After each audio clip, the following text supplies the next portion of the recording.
அடுத்தடுத்த அப்டேட் வந்துக்கிட்டே இருக்காங்க. தலைவர் ஸ்பீச்சுக்காக வெயிட்டிங். கண்டிப்பாக மலேசியா போகல லைவ் ஆச்சு பார்த்து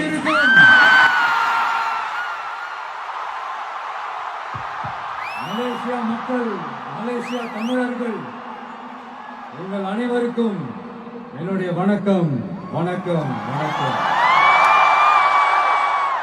ஒரு குட்டி கதை மாதிரி ஒரு ஆட்டோக்காரர் ஒரு கர்ப்பிணி பெண்ணை ஆட்டோல ஏத்திக்கிட்டு ஹாஸ்பிட்டலுக்கு போறாங்க. பெரிய மழை பெஞ்சுக்கிட்டு இருக்கு. அப்ப அவர்கிட்ட இருந்த அந்த கொடைய அந்த கர்ப்பிணி பெண்ணை கிட்ட கொடுத்துட்டு இதை எடுத்துக்கிட்டு போமா அப்படின்னு சொல்றாங்க. அப்ப அந்த பொண்ணு சொல்றாங்க, ஆனா இது எப்படி நான் உங்ககிட்ட நான் திருப்பி கொடுக்கறது? அதுக்கு அந்த ஆட்டோக்காரர் சொல்றாரு, வேற யாருக்காவது தேவைப்படுறவங்களுக்கு கொடுத்துருமா அப்படின்னு சொல்லிட்டு அவர் போயிடுறாரு. அந்த கர்ப்பிணி பெண் அந்த கொடையை எடுத்துக்கிட்டு ஹாஸ்பிட்டல் வாசலுக்குள்ள போகும்போது அந்த வாசல்ல ஒரு பெரியவர் மழைக்கு பயந்துக்கிட்டு அப்படியே கை கட்டிக்கிட்டு நின்றுட்டு இருக்கிறாரு. அந்த கர்ப்பிணி பெண் அந்த கொடைய அந்த பெரியவர்கிட்ட கொடுத்து, ஐயா இதை எடுத்துட்டு போங்க ஐயா அப்படின்னு சொல்றாங்க. அதுக்கு அந்த பெரியவர் இதே மாதிரி கேட்கிறாரு, அம்மா நீங்க யாருன்னு எனக்கு தெரியாது, எப்படிமா இந்த கொடையை நான் திருப்பி உங்ககிட்ட கொடுக்கறது? அதுக்கு அந்த பொண்ணு சிரிச்சுக்கிட்டே சொல்றாங்க, வேற யாருக்காவது தேவைப்படுறவங்களுக்கு கொடுத்துருங்க ஐயா அப்படின்னு சொல்லிட்டு போயிடுறாங்க. உடனே அந்த பெரியவர் கொடையை எடுத்துக்கிட்டு பஸ் ஸ்டாப்புக்கு வராரு. பஸ் வருது, ஏறி போகும்போது அங்க பாக்குறாங்க ஒரு பூக்கார அம்மா பூவை வச்சுக்கிட்டு ஒரு அட்டையை இப்படி மழைக்காக பிடிச்சிக்கிட்டு உட்கார்ந்துட்டு இருக்கிறாங்க. பெரியவர் போய் அந்த கொடையை அந்த பூக்கார அம்மா கிட்ட கொடுத்துட்டு அவர் பஸ் ஏறி போயிடுறாரு. பூக்காரம்மா அந்த கொடையை எடுத்துக்கிட்டு வீட்டுக்கிட்ட வரும்போது அங்க ஒரு ஸ்கூல் படிக்கிற பொண்ணு பேக் எல்லாம் மாட்டிக்கிட்டு மழையில ஓடி வர்றாங்க. அவங்க போய் அந்த ஸ்கூல் பொண்ணு கிட்ட கொடையை கொடுத்துட்டு, மழையில நனையாதம்மா இதை எடுத்துக்கிட்டு போங்க அப்படின்னு சொல்றாங்க. அந்த பொண்ணு தேங்க்ஸ் அப்படின்னு சொல்லிட்டு வீட்டுக்கிட்ட வரும்போது அந்த பொண்ணோட அப்பா பதட்டத்தோட வாசல்ல நின்றுட்டு இருக்கிறாரு. பொண்ணு மழையில நனைஞ்சுக்கிட்டு வரணுமே அப்படின்ட்டு. அந்த அப்பா வேற யாரும் இல்ல, அந்த ஆட்டோக்காரர்.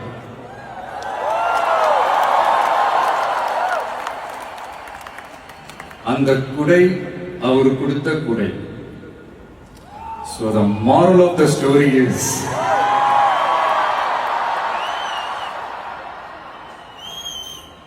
முடிஞ்ச வரைக்கும் எல்லாருக்கும் சின்ன சின்னதா ஒரு நல்லது, சின்ன சின்னதா ஒரு ஹெல்ப் அது செஞ்சு இருந்து பாருங்க. லைஃப் ஒரு மாதிரி ஜாலியா இன்ட்ரெஸ்டிங்கா இருக்கும். One last time.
Thank you.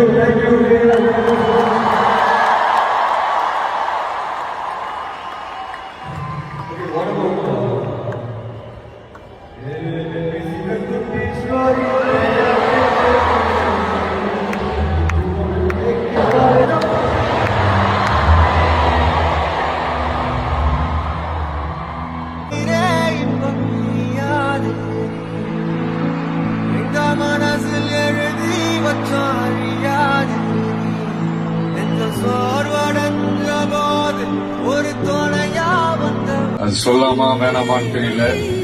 என்னோட கடைசி படமான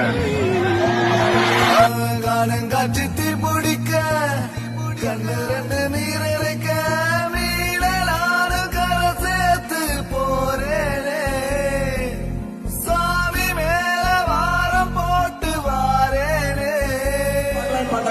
மலேசியா வரணும், அவர் சிங்கப்பூர் வரணும். பட் பார்க்கறது ரொம்ப நல்லா இருக்கீங்க சார். ஒரு ஆடியோ லான்ச் வந்து எதுவும் நான் யோசிக்கிறேன். ஒரு ஆன்காலஜிஸ்ட் ஒரு பெரிய டாக்டர் இருந்தார். அந்த டாக்டர் வந்து ஒரு ஃபோன் வந்திருக்கு. அந்த ஃபோன்ல ஒரு பேஷண்ட்டு இந்த ஊர் தள்ளி இருக்காங்க, அவங்க ரொம்ப சீரியஸா இருக்காங்க, நீங்க வர முடியுமான்னு.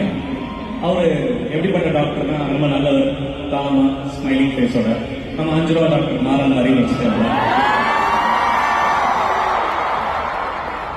சரிங்க, அவர் ஒரு ஃபிளைட் பிடிச்சி போயிருக்காரு அந்த ஊருக்கு. அது ஒரு 1000 கிலோமீட்டர் தள்ளின்னு வச்சு ஃபிளைட் வந்து எமர்ஜென்சி லேண்டிங்ல லேண்ட் ஆயிடுச்சு. லேண்ட் ஆகி மழை, அந்த ஊருக்கு போக முடியல டைமுக்கு. அப்படின்னு ஒரு டாக்ஸி பிடிச்சி போறாரு. மழை, வெள்ளம், கையில மருந்து வச்சிருக்காரு. அப்புறம் வந்து இந்த டிரைவர் சொன்னா இதுக்கு மேல வண்டி போவாது, இந்த காடு தான் நடந்து போயிடுங்க.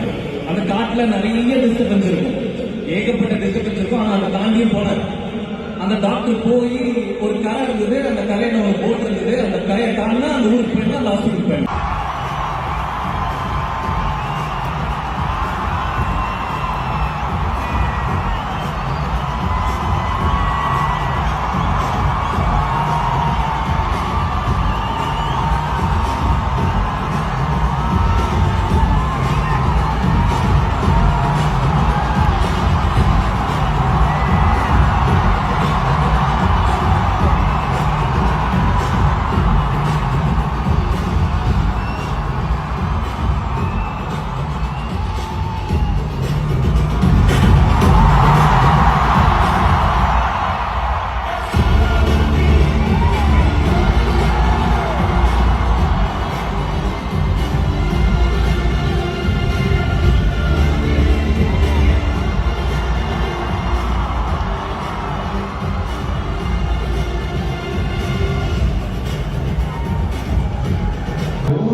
Notice them.